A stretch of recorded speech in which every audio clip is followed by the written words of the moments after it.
આપણી દ્રષ્ટિમાં શું છે? આપણી દ્રષ્ટિમાં સમાનતા છે? નકારાત્મકતા કુટી કુટીને ભરી છે આપણી દ્રષ્ટિમાં. કોઈને પણ પહેલી નજરે જોઈએ ને એટલે પહેલા તો એને ઉપરથી નીચે સુધી સ્કેન કરીશું. બહુ વધારે પડતો જ એટીટ્યુડ લાગે છે આમનામાં.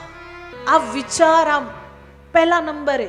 કેમ આપણે એવી આશા રાખીએ કે સામેવાળો જ હસે, સામેવાળો જ મને બોલાવે, આપણે હસી લઈએ તો શું થાય? નાના થોડા થઈ જઈએ. નકારાત્મકતાને નાબૂદ કરો.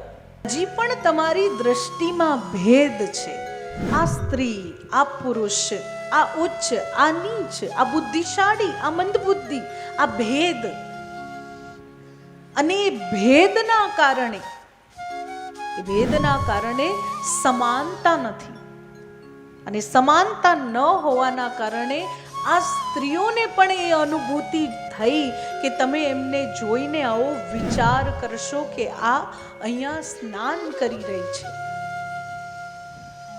દ્રષ્ટિમાં સમાનતા, અને દ્રષ્ટિની અંદર, નેત્રની અંદર સમાનતા આવી જાય અને પછી નેત્રની અંદર શ્યામનો વાસ થઈ જાય, ત્યારે ધીરે ધીરે ધીરે ધીરે આપણને શ્યામની પ્રાપ્તિ સંભવ બની જાય.